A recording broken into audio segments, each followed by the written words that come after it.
Hello students, welcome to my YouTube channel. Today I am going to teach about the science topics from basic to advanced.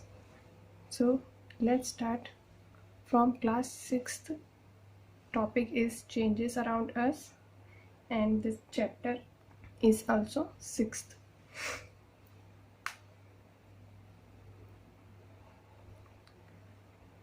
So what is change?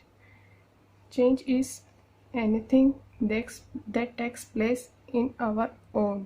हमारे आसपास भी बहुत से ऐसी चीज़ें हैं जहाँ हमको चेंजेस देखने को मिलते हैं, जैसे कि हमारे आसपास पेड़ पौधों में पत्तियाँ गिरती है, फसलें उगती हैं, ये सब एक तरह के चेंजेस हैं। हम अपनी बॉडी में भी चेंजेस देखते हैं कि वक्त के साथ हमारी हाइट बढ़ती है ना, और फिर हमारा मानसिक विकास भी होता है।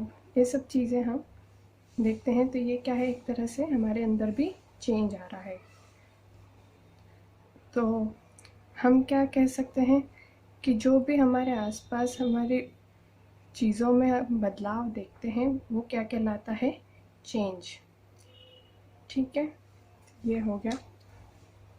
Many changes take place on their own. बहुत से चेंजेस होते हैं कि जो खुद से हो सकते हैं, जैसे कि फील्ड्स में फसलें खुद ब खुद उगती हैं, फॉलिंग लीव्स, पत्तियाँ अपने आप गिरती है, एक समय बाद वो झड़ जाती है, गिर जाती है। आवर बॉडी ग्रोथ, हम देखते हैं कि हमारे हाइट बढ़ती है, हमारे नाखून बढ़ते हैं, ये बाल बढ़ते हैं, ये सब क्या है, चेंजेस हैं जो अपने आप होते हैं। अगला पॉइंट है, can all changes around us be reversed. अब रिवर्स्ड क्या होता है, सबसे पहले हम ये समझते हैं कि क्या हम जो भी चेंजेस रहते हैं उनको वापस से पहले जैसा बना सकते हैं, रिवर्स कर सकते हैं क्या। रिवर्सिबल भी वही होता है कि जो पहले जैसा वापस बनाया जा सके, और एक होता है इरिवर्सिबल। इरिवर्सिबल मतलब हम जिस स्टेज में पहले थे वहाँ से उसको चेंज करा और फिर उस चेंज से वापस उसको पहले स्टेज तक नहीं ला सकते, उसको कहते हैं इरिवर्सिबल। और रिवर्सिबल में हम उसको कैसे भी बदलाव करके वापस से उसको अपनी इनिशियल पोजीशन में ला सकते हैं। ठीक है, तो हम देखते हैं कि क्या जो चेंजेस हमारे आसपास हो रहे हैं उनको हम वापस से अपनी इनिशियल स्टेज पर ला सकते हैं या नहीं। आप 3 एक्टिविटीज़ परफॉर्म कर सकते हैं। फर्स्ट है blow air in a balloon. हम गुब्बारे में हवा भरते हैं, उतनी भरिए ताकि वो फट ना जाए। ठीक है, अब वो गुब्बारे में हवा भरी, वो फूल गया, तो उसमें उसका जो शेप है वो चेंज हुआ, उसमें क्या आया, एक तरह का चेंज आया है। अब उसकी हवा निकाल दे, ठीक है, तो क्या वापस अपनी इनिशियल स्टेज में वो आ गया। तो हम कह सकते हैं कि ये एक रिवर्सिबल प्रोसेस है, मतलब ये रिवर्स हो सकती है। अगला है पेपर एरोप्लेन। एक पेपर लीजिए, उससे आप एरोप्लेन बनाइए और उस एरोप्लेन से आप जितना मर्ज़ी खेलिए करिए, और फिर उसको हम वापस से अनफोल्ड करके उस पेपर को, एरोप्लेन को हम वापस पेपर जैसा यूज़ कर सकते हैं। हम उसको अपनी इनिशियल पोजीशन में ले आए हैं। ठीक है, अगला है मेक रोटी और चपाती आउट ऑफ डो बॉल। हम अपने घर में देखते हैं कि हम रोटी वगैरह बनाते हैं, तो उसके लिए हम आटा लगाते हैं, तो उसको रोटी बनाते हैं, उस आटे की बॉल से हम रोटी बनाते हैं। तो हम उस रोटी के वापस हम बॉल बना सकते हैं। आप ये एक्टिविटी अपने घर पे भी ट्राई कर सकते हैं। देखिए कि क्या वो चपाती बिगड़ सकी हुई वापस से डो बन सकती है, आटा बन सकती है। तो हम क्या देखेंगे कि हाँ, ये 3 जो एक्टिविटी है ये हम रिवर्स कर सकते हैं, मतलब इनको अपनी इनिशियल स्टेज पर वापस ला सकते हैं।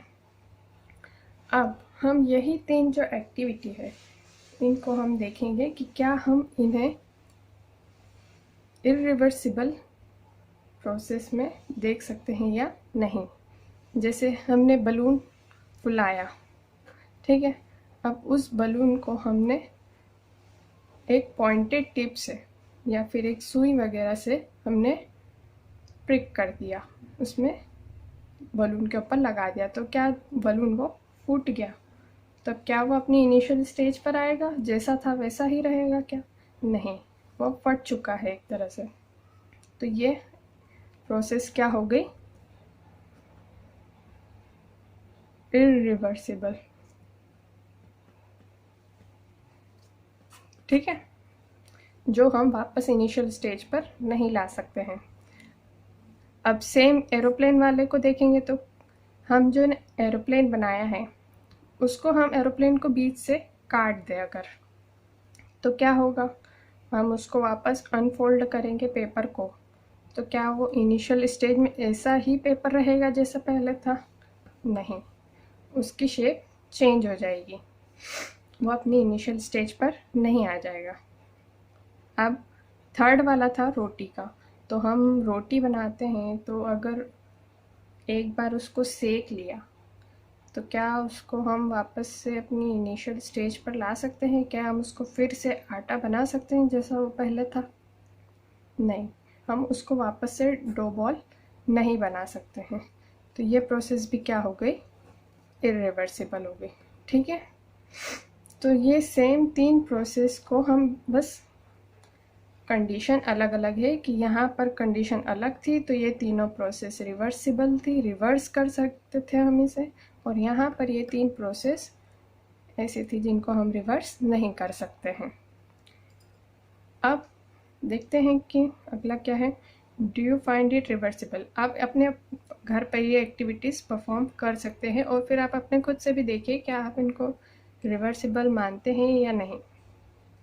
ठीक है, आप कुछ अलग अलग तरीके होते हैं कि हम चीज़ों में बदलाव ला सकें, चेंजेस ला सकें। जैसे कि पहला होता है हीटिंग। हीटिंग से क्या होता है?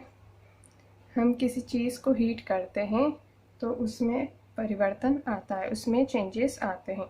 जैसे कि फर्स्ट एग्जांपल है metal expands on heating and contract to original when cool down. हम जब भी मतलब जैसे आपने देखा होगा खेतों में कुल्हाड़ी वगैरह यूज़ करी जाती है, हथौड़ा जैसा रहता है, उसमें एक लकड़ी का डंडा बना रहता है कुछ इस तरीके से। ठीक है, तो ये जो हिस्सा रहता है ये पूरा मेटल का रहता है और ये पार्ट जो रहता है वो लकड़ी का रहता है।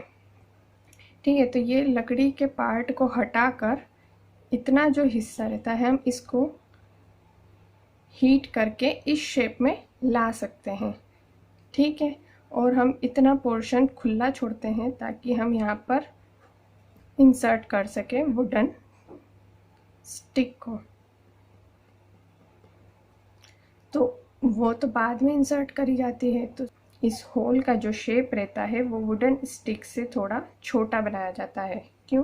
ताकि ये हम इसको इसमें फिट कर सके, वरना वो लूज़ होके निकल जाएगा। तो जो ये जो शेप रहता है ये होल का वो स्मॉल रहता है। किससे?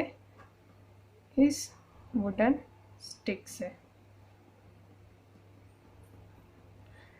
तो हम जब इसको इंसर्ट करते हैं उसके पहले हम इसको हीट करते हैं, इस मेटल को हीट करते हैं ताकि ये एक्सपांड हो, और फिर हम उसमें वुडन ब्लॉक को, वुडन स्टिक को इंसर्ट कर देते हैं और फिर उस पर पानी डालते हैं जिससे वो ठंडा होकर श्रिंक हो जाता है। श्रिंक होना मतलब सिकुड़ जाता है। तो हम जब उसको हीट करते हैं तो वो एक्सपांड होता है, मतलब वो चौड़ा होता है, और जब हम उसमें पानी डाल देते हैं तो वो वापस अपनी ओरिजिनल शेप में आ जाता है, श्रिंक हो जाता है।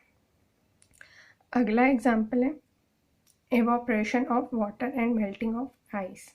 हमने देखा है कि हम पानी गर्म करते हैं तो उसमें से भाप निकलती है, उस प्रोसेस को कहते हैं इवापोरेशन ऑफ वाटर। हम जब हीट करते हैं पानी को तो उसमें से भाप निकलती है, उसी प्रोसेस को कहते हैं इवापोरेशन। वही वाटर के जो मॉलिक्यूल्स रहते हैं वो हीट होके एयर में मिक्स हो जाते हैं।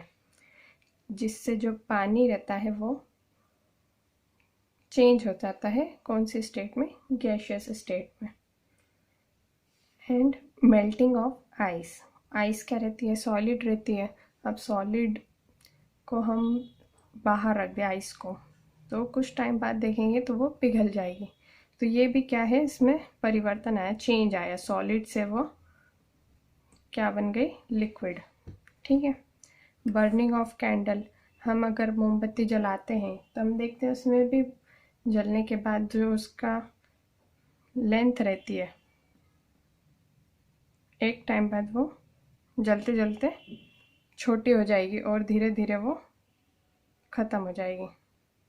ठीक है। तो ये 3 तरह के एग्जाम्पल हैं जो है हीटिंग से रिलेटेड, कि हम जैसे हीट करते हैं तो हम क्या क्या चेंजेस इन चीज़ में देखते हैं। तो अगर आपको और भी चेंजेस के एग्जाम्पल्स याद आ रहे हैं तो कमेंट सेक्शन में ज़रूर बताइएगा। Thank you for watching this video. Like share ज़रूर करिएगा, सब्सक्राइब करिएगा। Thank you.